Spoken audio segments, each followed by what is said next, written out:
जय हिंद बच्चों, my self सीमा सैलजानंद आप सभी लर्नर्स का मेरे नए channel Sai basics set life science पर वेलकम करती हूँ।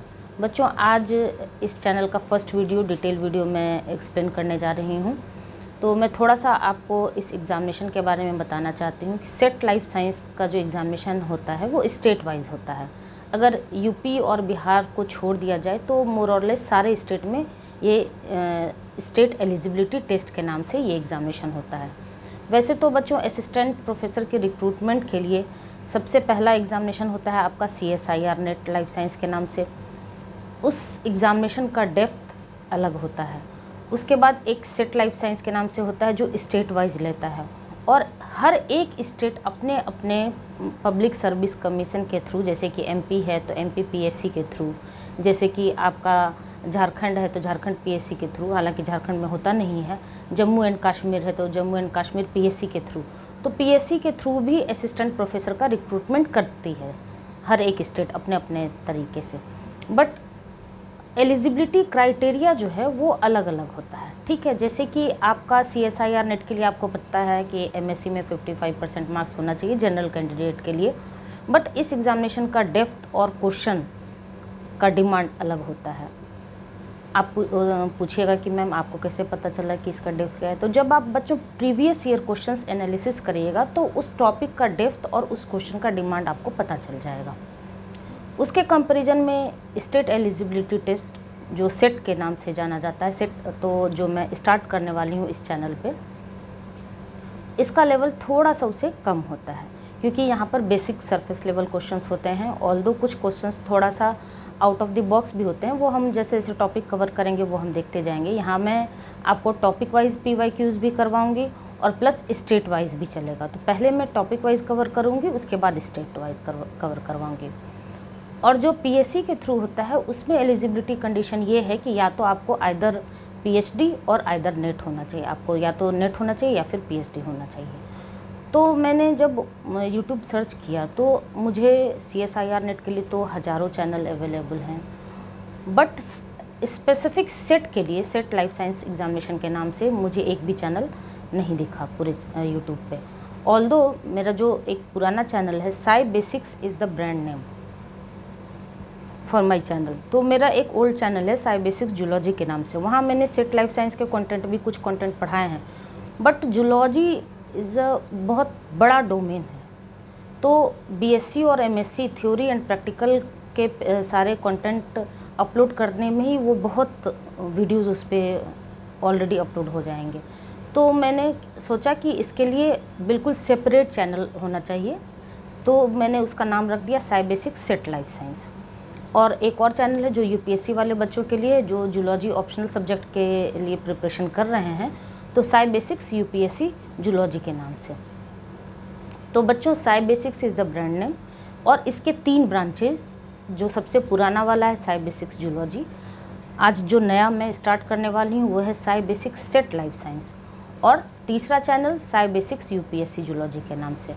तो हर एक एग्ज़ामिनेशन का डिमांड अलग होता है। ऑल्दो किसी भी टॉपिक का कॉन्सेप्ट सेम ही होता है, बट एग्ज़ामिनेशन के अकॉर्डिंग उनका डेप्थ अलग होता है, क्वेश्चन का डिमांड अलग होता है। तो अलग अलग सेपरेट चैनल होने से ये होगा कि जिस ऑडियंस जो है, लर्नर्स जो हैं, जो बच्चे जो हैं, जिस एग्ज़ाम को टारगेट करेंगे तो उसके अकॉर्डिंग आपको वीडियोज़ अवेलेबल होगा।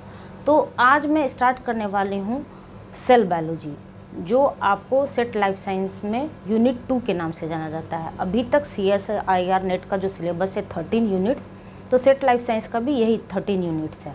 तो मैं स्टार्ट करने वाली हूँ यूनिट 2 से, जो सेल बायोलॉजी के नाम से आपके सिलेबस में प्रिस्क्राइब्ड है, क्योंकि ये थोड़ा सा बेसिक से स्टार्ट होता है सेल बायोलॉजी, तो वहाँ से मैं स्टार्ट कर रही हूँ ताकि आप मुझे कंटिन्यूअसली कनेक्ट कर पाइए। और जब मैं वीडियो एंड करूँगी तो आप मुझे एक फ़ीडबैक ज़रूर दीजिएगा कि आपको कैसा लगा और मेरा ये इनिशिएटिव आपको कैसा लगा। और अगर कुछ टॉपिक्स जो मैंने ऑलरेडी साई बेसिक्स जूलॉजी पे पढ़ा दिया है, तो अगर आप कुछ बायोकेमिस्ट्री के टॉपिक्स हैं, कुछ सेल बायोलॉजी के भी हैं, तो अगर वहाँ से भी आप पढ़ना चाहते हैं तो उस चैनल को भी सब्सक्राइब कर सकते हैं। तो आइए स्टार्ट करते हैं। ये चूँकि फर्स्ट वीडियो था बच्चों, इसलिए मैंने थोड़ा सा आपको इंट्रोडक्शन बताया अपने बारे में, हमारे चैनल के बारे में, ताकि आप बिल्कुल भी कंफ्यूज ना होइए। तो हमारा सबसे फर्स्ट टॉपिक है स्ट्रक्चर ऑफ मॉडल मेम्ब्रेन। तो मैंने एक माइंड मैप के थ्रू मैं सोच रही हूँ आपको एक्सप्लेन करूँ, क्योंकि जब मैंने प्रीवियस ईयर क्वेश्चंस देखा तो अभी तक मात्र 2 ही क्वेश्चंस आए हैं। तो इस वीडियो में मैं आपको कॉन्सेप्ट समझा देती हूँ, फिर वो क्वेश्चन आप खुद से करने की कोशिश करिएगा, नहीं तो मैं तो फिर PYQs करवाऊँगी ही, ठीक है। तो आइए स्टार्ट करते हैं क्या, structure of model membrane.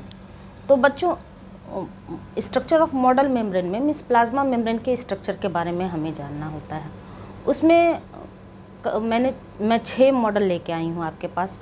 With trick मैं आपको बताऊंगी कि आपको याद कैसे रखना है, और बहुत ही सिंपलेस्ट लैंग्वेज के साथ आपको कोशिश करूँगी समझाने के लिए, ताकि जो भी सेट लाइफ साइंस वाले बच्चे हैं आसानी से अपने एग्जामिनेशन को क्रैक कर सके। और इस बैच का नाम होगा सार्थक बैच। क्यों? क्योंकि आप प्रिपरेशन करिए मेरे साथ और एग्ज़ाम क्वालिफाई करिए, ताकि आपका जीवन सार्थक हो सके, ठीक है। तो आइए स्टार्ट करते हैं। सबसे फर्स्ट मॉडल है बच्चों आपका क्या, ओवरटन मॉडल। तो ओवरटन साइंटिस्ट का नाम था, उन्होंने 1895 में ये मॉडल दिया। तो विदाउट एनी कम्प्लेक्सिटी, बिल्कुल सिंपलेस्ट लैंग्वेज अगर बात की जाए, तो ओवरटन ने क्या बोला कि lipid nature of plasma membrane. Overton ने बोला कि प्लाज्मा मेम्ब्रेन का जो नेचर है वो लिपिड मॉलिक्यूल का बना होता है। ज़्यादा कुछ उन्होंने नहीं बताया, सिर्फ लिपिड नेचर बताया प्लाज्मा मेम्ब्रेन के बारे में, ठीक है। और permeability link to solubility, first point lipid nature of plasma membrane and permeability link to solubility.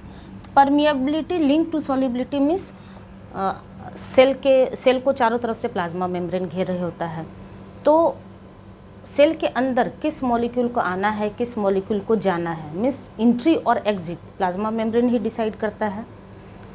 तो ओवरटन ने बोला कि जो मॉलिक्यूल लिपिड मॉलिक्यूल का बना होता है, जो सब्सटेंस लिपिड मॉलिक्यूल का बना होता है, उनकी सॉल्युबिलिटी अच्छी होती है, वो अच्छे से क्रॉस कर सकता है, ठीक है।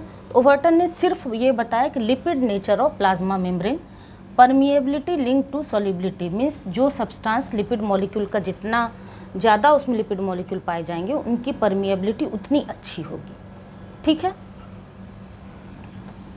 याद रखने के लिए O for Overton and O for oily substance. तो ओवरटन ऑब्जर्व्ड ऑयली एंट्री, आप ट्रिक याद रख सकते हैं ओवरटन मॉडल के लिए, ओवरटन्स observed oily entry.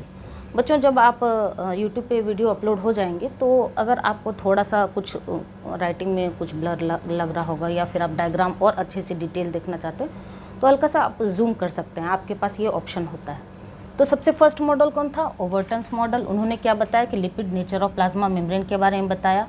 Permeability link to solubility के साथ उन्होंने लिंक किया, मीन्स जो सब्सटेंस लिपिड मॉलिक्यूल का बना होता है, जिसमें लिपिड मॉलिक्यूल जितना ज़्यादा होगा उसकी परमिएबिलिटी उतनी अच्छी होगी। याद रखने के लिए आप क्या ट्रिक याद रख सकते हैं, तो ओवरटन्स ऑब्जर्व्ड ऑयली एंट्री। ओवरटन ने ऑब्जर्व किया क्या, ऑयली एंट्री मीन्स ऑयली क्या, फैट सब्सटेंस। तो जितना ज़्यादा उसमें फैट मॉलिक्यूल होगा, जितना ज़्यादा लिपिड मॉलिक्यूल होगा, तो उसकी एंट्री उतनी अच्छी होगी, ठीक है। और इस सारे मॉडल्स को कैसे याद रखना है वो भी मैं आपको बताऊँगी। तो ये हमारा फर्स्ट मॉडल हो गया, मीन्स सिर्फ लिपिड नेचर बताया किसके बारे में, प्लाज्मा मेम्ब्रेन के बारे में। कब, 1895 में, ठीक है। दूसरा है आपका लैंगमुइर्स मॉडल। तो लैंगमुइर्स मॉडल ने क्या बताया कि ठीक है लिपिड नेचर तो है प्लाज्मा मेम्ब्रेन का, बट प्लाज्मा मेम्ब्रेन जो है वो मोनोलेयर हो, सिंगल लेयर का बना होता है, जबकि आप आज के डेट में हमें पता है कि प्लाज्मा मेम्ब्रेन लिपिड बाइलेयर का बना होता है। तो उन्होंने बोला कि lipid monolayer of plasma membrane, ठीक है, फर्स्ट पॉइंट। दूसरा पॉइंट उन्होंने बताया कि amphipathic nature of phospholipid, amphipathic nature of phospholipid. Amphipathic term कहाँ से आया, तो आप ये देख रहे हैं, ये है लिपिड मॉलिक्यूल का स्ट्रक्चर। इसमें आपको जो हेड नज़र आ रहा है वो है हाइड्रोफिलिक, और इसमें 2 टेल नज़र आ रहा है वो है हाइड्रोफोबिक टेल। तो हाइड्रोफिलिक और हाइड्रोफोबिक मिलकर आपको कैसा नेचर बनाता है फॉस्फोलिपिड का, एम्फीपैथिक नेचर। इन्होंने किसी भी तरह का बाइलेयर कॉन्सेप्ट नहीं दिया, नो बाइलेयर कॉन्सेप्ट, इस वजह से इससे भी डिस्कार्ड कर दिया गया। ओवरटन 1895 ईस्वी में आए थे। उसके बाद 1917 में आपके लैंगमुइर्स आए। ओवरटन ने सिर्फ और सिर्फ लिपिड नेचर बताया प्लाज्मा मेम्ब्रेन के बारे में, और लैंगमुइर्स ने बोला कि ठीक है लिपिड नेचर तो है, बट प्लाज्मा मेम्ब्रेन वो मोनोलेयर है, और वो मोनोलेयर भी किस चीज़ का बना है, तो amphipathic nature of phospholipid. Amphipathic क्यों, क्योंकि फॉस्फोलिपिड का जो स्ट्रक्चर इन्होंने बताया कि हाइड्रोफिलिक हेड होता है और हाइड्रोफोबिक टेल होता है। Hydrophilic means water loving, hydrophobic means water hating, दोनों मिलके कैसा नेचर बताता है फॉस्फोलिपिड का, तो एम्फीपैथिक। बट इन्होंने किसी भी तरह का बाइलेयर कॉन्सेप्ट नहीं बताया। ठीक है, ये दो ओवर्टन्स मॉडल एंड लैंगमुइर्स मॉडल आपको क्लियर हो गया। अब आ जाइए आप थर्ड मॉडल पे। ये 1925 में, 1970 के बाद फिर 1925 में कौन आए, गॉटर एंड ग्रेंडल। तो गॉटर एंड ग्रेंडल ने क्या बताया कि lipid bilayer nature of plasma membrane, और यही जो बेस रखा गया प्लाज्मा मेम्ब्रेन के स्ट्रक्चर के बारे में इन्होंने ही रखा, गॉटर एंड ग्रेंडल ने। इन्होंने ही बताया कि लिपिड बाइलेयर नेचर होता है, वो मोनोलेयर नहीं होता है, वो प्लाज्मा मेम्ब्रेन जो है वो लिपिड बाइलेयर नेचर होता है प्लाज्मा मेम्ब्रेन का। कैसे बताया, तो इन्होंने एक्सपेरिमेंट किया। आरबीसी, रेड ब्लड सेल्स का नाम से सुना होगा, तो उसके प्लाज्मा मेम्ब्रेन पे इन्होंने एक्सपेरिमेंट किया और तब इन्होंने देखा कि वो जो प्लाज्मा मेम्ब्रेन है वो मोनोलेयर नहीं है, वो बाइलेयर है। ठीक है बच्चों, बट इग्नोर्ड प्रोटीन्स, बट इन्होंने किसी भी तरह के प्रोटीन के बारे में कोई चर्चा नहीं की। इन्होंने लिपिड बाइलेयर नेचर तो बताया बट इग्नोर्ड प्रोटीन, प्रोटीन को इग्नोर कर दिया, इस वजह से ये मॉडल भी डिस्कार्ड कर दिया गया। तो सबसे first point, lipid bilayer nature of plasma membrane. Experiment कहाँ किए थे, तो experiment on RBCs plasma membrane. Ignored proteins, not consider membrane asymmetry, protein तो इग्नोर किए ही, और प्लस प्लाज्मा मेम्ब्रेन के कुछ कैरेक्टरिस्टिक होते हैं जैसे कि फ्लूइडिटी हो गया, एसिमेट्री हो गया, तो इन्होंने एसिमेट्री के बारे में, मेम्ब्रेन एसिमेट्री के बारे में ज़्यादा कुछ नहीं बताया। मेम्ब्रेन एसिमेट्री क्या होता है वो हम जब लिपिड मॉलिक्यूल पढ़ेंगे तो उसके बारे में बताएंगे। अभी आप सिर्फ इतना समझिए, एसिमेट्री मीन्स आउटर लेयर और इनर लेयर पे जो प्रेजेंट होते हैं लिपिड मॉलिक्यूल उसमें डिफरेंसेस होते हैं। कुछ फॉस्फोलिपिड ज़्यादा अमाउंट में पाए जाते हैं, कुछ कम में पाए जाते हैं, तो वो एसिमेट्री के बारे में किसी तरह की कोई चर्चा नहीं की। अब ये देखिए, ये लिपिड बाइलेयर, तो ये है आपका हेड ग्रुप और यहाँ से टेल, यही तो स्ट्रक्चर है, ये है हेड और ये है टेल, जो स्ट्रक्चर ये है फॉस्फोलिपिड का। तो इन्होंने बाइलेयर तो बताया बट इस पूरे स्ट्रक्चर में कहीं से भी आपको प्रोटीन नज़र नहीं आ रहा है। ये एक आउटर लेयर, ये एक इनर लेयर, दोनों का हेड है और बीच में टेल है। तो इन्होंने किसी भी तरह के प्रोटीन की चर्चा नहीं की, इस वजह से डिस्कार्ड कर दिया गया। उसके बाद आया डेनेली एंड डेवसन, कब, 1935 में। 1925 में, 1925 में गॉटर एंड ग्रेंडल आए, उसके 10 साल के बाद 1935 में आपको डेनेली एंड डेवसन आए। तो डेनेली एंड डेवसन मॉडल को हम सैंडविच मॉडल के नाम से भी जानते हैं। सैंडविच मॉडल, सैंडविच सबने खाया होगा, तो सैंडविच में बहुत सारी चीज़ें यूज़ होती है बट एक चीज़ कॉमन होता है, या तो लोग 2 ब्रेड स्लाइस यूज़ करते हैं या फिर 2 बन का स्लाइस यूज़ करते हैं। तो वो जो ब्रेड का स्लाइस है वो बताया इन्होंने कि प्रोटीन है, ऊपर भी और नीचे भी। बाकी बीच में जो आप स्टफिंग करते हैं, वो जो स्टफिंग होता है वो स्टफिंग या तो कुछ लोग पोटैटोज मीन्स आलू उसमें स्टफ़ करते हैं, या फिर कुछ लोग चीज़ का स्टफिंग करते हैं, या फिर कुछ लोग वेजीज मीन्स वेजिटेबल्स का स्टफिंग करते हैं। तो वो जो स्टफिंग है वो है लिपिड बाइलेयर, और वो जो ब्रेड स्लाइस है या फिर बन का स्लाइस है वो क्या है, वो है प्रोटीन। मीन्स PLP मीन्स ऊपर भी P प्रोटीन, नीचे भी P और बीच में लिपिड बाइलेयर। तो lipid bilayer coated with continuous protein layers on both sides. सबसे पहला point, also known as sandwich model, and lipid bilayer coated with continuous protein layers. अब देखिए ये स्ट्रक्चर आप कंपेयर कर पा रहे होंगे, इस वाले स्ट्रक्चर में जो गॉटर एंड ग्रेंडल ने बताया कि लिपिड बाइलेयर नेचर होता है, एक्चुअली में आज के डेट में भी हम यही पढ़ रहे हैं कि प्लाज्मा मेम्ब्रेन लिपिड बाइलेयर का बना होता है। तो ये जो लिपिड बाइलेयर का जो बेस है, नींव है, आधार है, वो तो गॉटर एंड ग्रेंडल ने ही रखा, बट उसके साथ भी तो बहुत कुछ पाए जाते हैं। तो प्रोटीन ऊपर भी प्रोटीन बाइलेयर से कोटेड है, और प्रोटीन से कोटेड है, और नीचे भी प्रोटीन से कोटेड है, और बीच में आप ये स्ट्रक्चर देख रहे हैं यहाँ से लेके यहाँ तक, ये क्या है, लिपिड, बीच में आपका लिपिड का स्टफिंग है। बट ये थ्योरी भी डिस्कार्ड कर दिया गया, क्यों, तो discarded since proteins are embedded within, not just on the surface. इन्होंने देखिए ऊपर भी आपको प्रोटीन नज़र आ रहा है, ये प्रोटीन, ये प्रोटीन, ये भी प्रोटीन है और ये भी प्रोटीन, बट ये पेरीफेरी के साइड में है, इसे पेरीफेरल प्रोटीन कहते हैं। बट बीच में भी प्रोटीन पाए जाते हैं। अभी जब आगे हम दूसरा मॉडल फ्लूइड मोज़ेक मॉडल पढ़ेंगे तो आप देखेंगे कि बीच में भी प्रोटीन पाए जाते हैं। तो उन्होंने किसी भी तरह का ट्रांस मेम्ब्रेन प्रोटीन या फिर इंटीग्रल प्रोटीन की चर्चा नहीं की थी, इस वजह से इसे भी डिस्कार्ड कर दिया गया। ठीक है, तो डेनेली एंड डेवसन मॉडल को सैंडविच मॉडल के नाम से भी जानते हैं, और इन्होंने बताया कि lipid bilayer coated with continuous protein layers on both sides. उसके बाद आ जाइए, फिफ्थ मॉडल है आपका यूनिट मेम्ब्रेन मॉडल, जिसे रॉबर्टसन्स मॉडल्स के नाम से भी जानते हैं। तो यूनिट मेम्ब्रेन मॉडल या फिर रॉबर्टसन्स मॉडल्स ने कुछ नहीं किया, बस इसी स्ट्रक्चर में प्रोटीन, लिपिड और प्रोटीन, इसके थिकनेस को बताया, मेज़र कर दिया। तो all membranes have a trilaminar appearance. All membranes means चाहे आप माइटोकॉन्ड्रिया का प्लाज्मा मेम्ब्रेन लीजिए या फिर न्यूक्लियस का, मीन्स सेल ऑर्गेनेल में किसी का भी मेम्ब्रेन अगर आप लेते हैं, तो रॉबर्टसन ने बोला कि उसका जो थिकनेस है वो 75 एंगस्ट्रॉम ही है। क्यों है 75 एंगस्ट्रॉम, वो अभी मैं आपको बता रही हूँ। तो इस वजह से इसका नाम ही रख दिया गया यूनिट मेम्ब्रेन मॉडल। तो इन्होंने बताया कि ये देखिए, ये जो प्रोटीन बाहर वाला प्रोटीन है वो 20 एंगस्ट्रॉम इन्होंने बताया, और नीचे वाला जो प्रोटीन है ये भी 20 एंगस्ट्रॉम बताया, और बीच में जो लिपिड है वो कितना है 35 एंगस्ट्रॉम। 20 + 35 + 20 मिलके कितना बनाता है 75 एंगस्ट्रॉम। ठीक है, तो इन्होंने थिकनेस केवल बताया। डेनली एंड डेवसन में जो था प्रोटीन PLP, उसका बस थिकनेस इन्होंने मेज़र किया और उसको बताया कि ट्राइलेमिनर अपीयरेंस होता है जितने भी मेम्ब्रेन्स पाए जाते हैं। All membranes have a trilaminar appearance. Protein 20 angstrom, lipid 35 angstrom, again protein 20 angstrom, but couldn't explain membrane fluidity. Membrane fluidity की किसी तरह की चर्चा इन्होंने नहीं की, इस वजह से इस थ्योरी, इस मॉडल को भी डिस्कार्ड कर दिया गया। ठीक है, अब सबसे लास्ट जो फ्लूइड मोज़ेक मॉडल है, मोस्ट एक्सेप्टेड मॉडल है, वो मैं एक्सप्लेन कर रही हूँ, और इसी मॉडल के साथ मैं प्लाज्मा मेम्ब्रेन के स्ट्रक्चर को भी एक्सप्लेन करूँगी। बहुत ध्यान से आप बने रहिए, इसके बाद आप कभी कंफ्यूज नहीं करिएगा।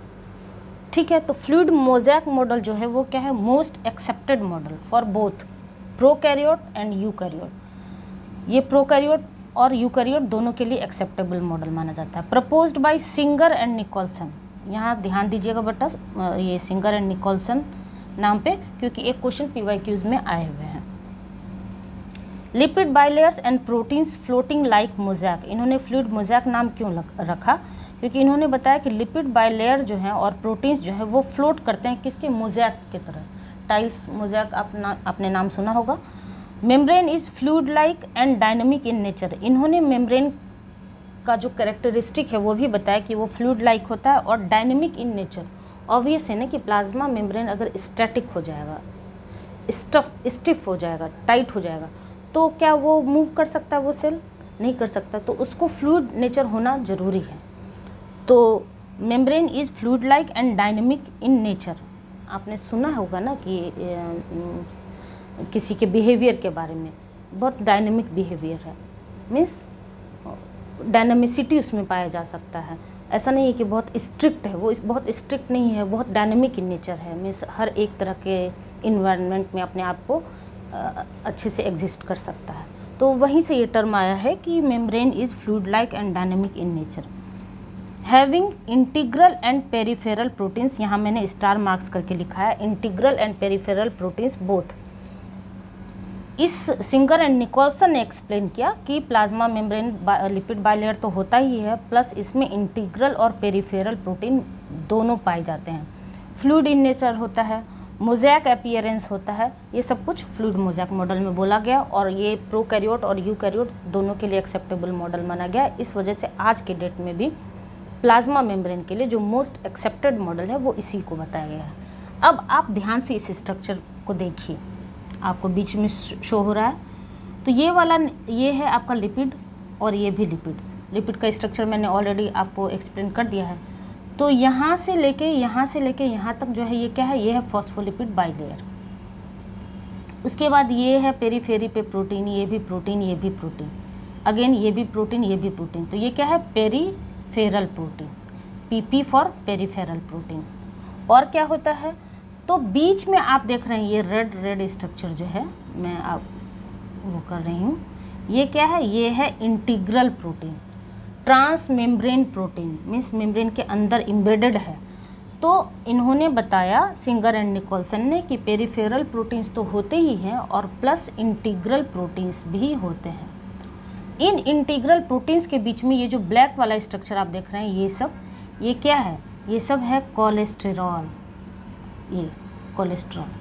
तो प्लाज्मा मेम्ब्रेन के स्ट्रक्चर में इतनी चीज़ें पाई जाती हैं। फॉस्फोलिपिड बाइलेयर, ये हेड है, ये टेल है, ये हेड है, ये टेल है, दोनों साइड से, तो फॉस्फोलिपिड बाइलेयर है। पेरीफेरी पे पाए जाने वाला प्रोटीन पेरीफेरल प्रोटीन, इस पेरीफेरी पे भी, इस पेरीफेरी पे भी। उसके बाद जो इम्बेडेड स्ट्रक्चर है प्रोटीन का, वो क्या है, इंटीग्रल प्रोटीन। एक स्ट्रक्चर और पाया जाता है कि ऐसा कार्बोहाइड्रेट जो प्रोटीन के साथ अटैच्ड है, GP, ग्लाइकोप्रोटीन। कार्बोहाइड्रेट बच्चों कभी भी अकेला नहीं पाया जाता, उसे एक दोस्त की, एक फ्रेंड की हमेशा ज़रूरत होती है। तो वो जब भी पाया जाएगा प्लाज्मा मेम्ब्रेन के ऊपर, जनरली आउटसाइड पे ही पाया जाता है, तो वो या तो प्रोटीन के साथ पाया जाएगा, ग्लाइकोप्रोटीन, या फिर लिपिड के साथ अगर पाया जाएगा तो ग्लाइकोलिपिड।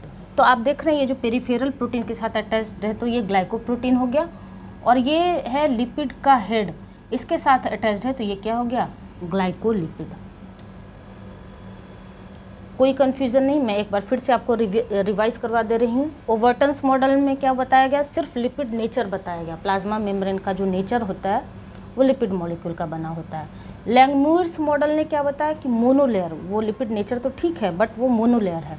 उसके बाद गॉटर एंड ग्रेंडल में मैंने बताया कि उन्होंने बोला कि नहीं, मोनोलेयर नहीं होता, lipid bilayer nature of plasma membrane होता है। कैसे बताया, तो इन्होंने RBC, रेड ब्लड सेल्स के प्लाज्मा मेम्ब्रेन पे एक्सपेरिमेंट किया, बट इन्होंने प्रोटीन की किसी तरह की चर्चा नहीं की, इस वजह से डिस्कार्ड कर दिया गया। उसके बाद आया डेनेली एंड डेवसन, जिसे सैंडविच मॉडल के नाम से भी जाना जाता है। इन्होंने बताया कि लिपिड की स्टफिंग होती है, मीन्स लिपिड बाइलेयर तो बीच में पाया जाता है, बट प्रोटीन आउटसाइड से भी कोट किया रहता है और इनर साइड से भी, मीन्स ऊपर से भी और नीचे से भी। आप देख रहे हैं ना ये वाला स्ट्रक्चर। तो PLP means lipid bilayer coated with continuous protein layers on both side. ठीक है, क्लियर है। बट इसे भी डिस्कार्ड कर दिया गया। क्यों? इन्होंने बताया कि सिर्फ प्रोटीन ऊपर, मतलब पेरीफेरी पे ही पाया जाता है, या तो साइटोसोलिक साइड में या फिर नॉन साइटोसोलिक साइड में। तो साइटोसोलिक साइड और नॉन साइटोसोलिक साइड क्या हुआ बच्चों, थोड़ा सा ध्यान से आप सुनिए।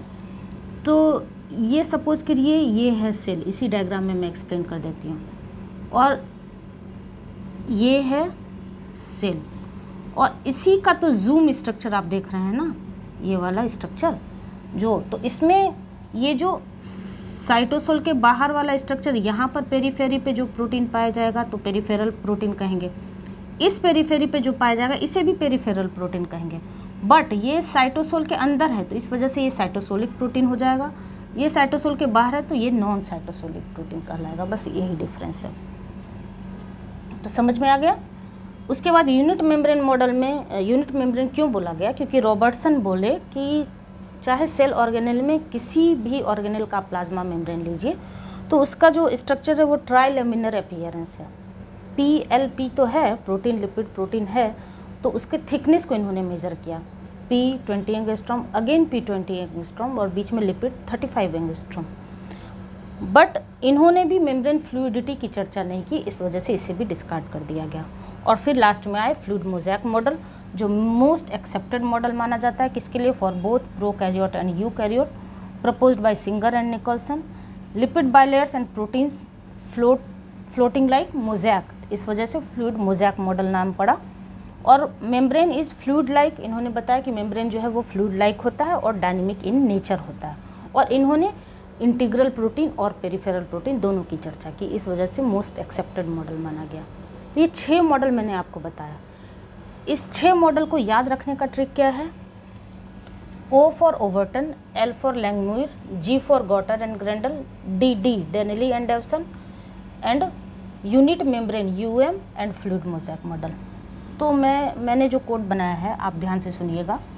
O लाला, G दीदी, उर्मी फ्लाई करने लगी। O for Overton, L for Langmuir, G for Gotter and Grendel, DD for Donnelly and Dawson, UM for Urmi and F for fluid mosaic model. अब आप कभी नहीं भूलिएगा। तो जहाँ भी छोटे छोटे ट्रिक मैं आपको बता सकती हूँ वहाँ मैं एक्सप्लेन करूँगी, आपको कोशिश करूँगी कि ट्रिक के साथ याद रखिए, क्योंकि कुछ निमोनिक, कुछ ट्रिक, कुछ एनालॉजी के थ्रू अगर आप पढ़ते हैं तो लॉन्ग टर्म के लिए, ज़्यादा दिन के लिए वो कॉन्सेप्ट याद रहता है। बच्चों ये तो मैंने एक स्लाइड पे पूरा आपको एक्सप्लेन कर दिया। स्टेट एलिजिबिलिटी टेस्ट के लिए इतना स्ट्रक्चर ऑफ मॉडल मेम्ब्रेन में इतना सफिशिएंट है। इससे ज़्यादा अभी तक जो मैंने क्वेश्चन देखा है इससे ज़्यादा नहीं आया है। बट अगर आप और डिटेल और डेप्थ में पढ़ना चाहते हैं तो मैंने साई बेसिक्स जूलॉजी वाले चैनल पे थोड़ा सा डिटेल में पढ़ाया है, तो आप वो चैनल भी सब्सक्राइब कर सकते हैं और वहाँ से और डिटेल आप पढ़ सकते हैं। बट अब चूँकि एग्ज़ाम स्पेसिफिक चैनल है ये Sai basics set life science के नाम से, तो सेट लाइफ साइंस के एग्ज़ाम के अकॉर्डिंग जब मैं प्रीवियस ईयर क्वेश्चन एनालिसिस करती हूँ तो उस टॉपिक को जितने डेप्थ तक पढ़ना होगा वहाँ मैं तो उतने डेप्थ तक मैं यहाँ पढ़ाऊँगी। अगर और ज़्यादा आप एडवांस चाहते हैं तो उसके लिए साई बेसिक्स यूपीएससी जूलॉजी वाला चैनल है, और ज़्यादा बेसिक चाहते हैं, बिल्कुल बेसिक से स्टार्ट करना है, तो वो साई बेसिक्स जूलॉजी है। तो टारगेट ऑडियंस सबका अलग अलग है और एग्ज़ाम भी सबका अलग अलग है, क्वेश्चन का डिमांड अलग अलग है, डेप्थ अलग अलग है।